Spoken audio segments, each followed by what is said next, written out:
So at Host.net, we have developed over the years, really morphed over the years from an internet service provider to a co-location provider to really a managed services provider. And in so doing, our network is really the platform, if you will, the delivery mechanism for us to deliver services and those managed services to our clients. And it's interesting because some of the clients that we just sold T1s to and provided then higher speed capacity to over the years have grown with us. And their requirements, interestingly enough, have driven how we've grown the company and built some of the services that we provide to them today.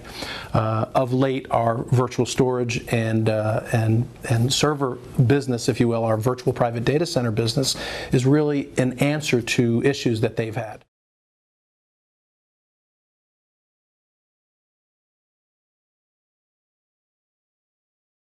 I've worked with DataCore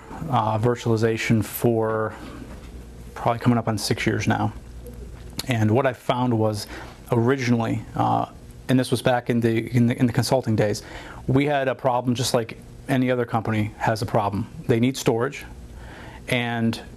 it's expensive. And when you really break it all down to what it involves the storage component, right? You've got the arrays, you've got the disks, you've got the controllers, some sort of connectivity, common components. And at the end of the day, those are, for the most part, very commodity-based components. Yeah, every controller's got a little bit different twist here or there, but at the end of the day, you have rating technologies, you've got a set of spinning disks, which there's only so many manufacturers on the planet that do that. There's only so many controller manufacturers out there at the end of the day if you drill down into where the stuff is actually being made and who it comes from. So why would we go and spend tremendous amounts of money, hundreds of thousands, if not millions of dollars on a storage platform that within 3 to 5 years is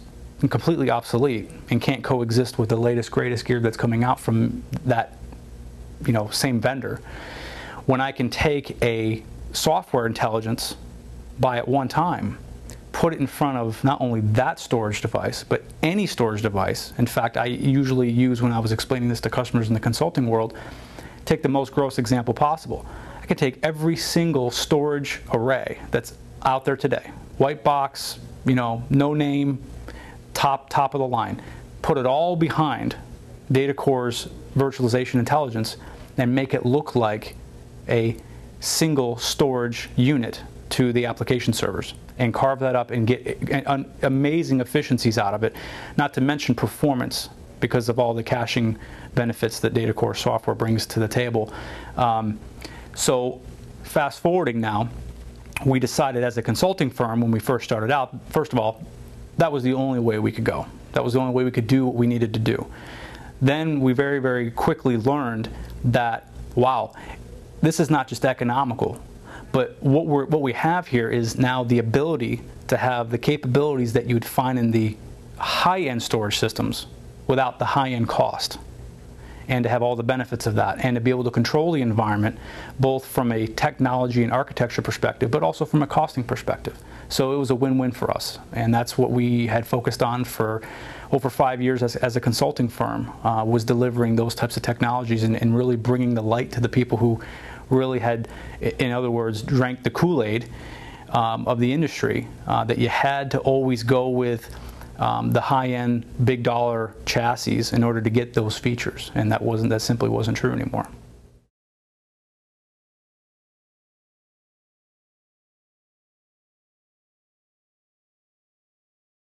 Host.net as a service provider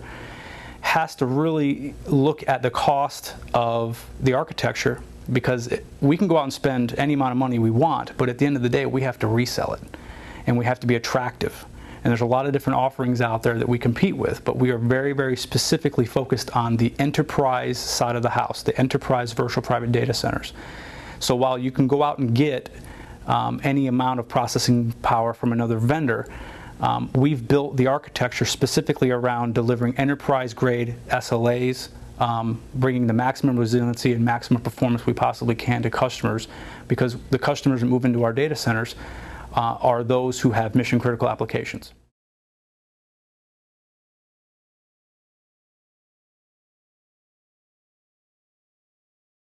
Now at Host, we have the opportunity to talk to customers, and all of our customers, or the majority of our customers that come into this space, of course, are coming from the physical world. So when they take the performance that they were getting at the disk subsystem level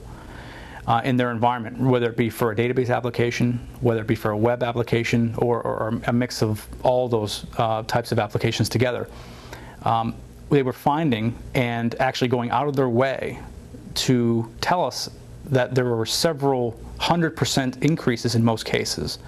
in the performance of their application. Not because we were running faster servers necessarily than they were running. In fact, most of the customers that come through the door today have 8-way systems. So we're not running systems any differently than they're running. But the storage makes a tremendous impact on the performance of the application because the disk is, and probably will be for some time to come, the slowest component of any architecture. So when we can narrow that gap between the disk and the speed of the processors and the bus and the memory and everything that we find in the solid world within the servers today, when we start to narrow that gap through the use of DataCore's technology and its ability to be able to leverage the caching that it does inside these commodity servers, that's where we see the greatest performance gain for these applications.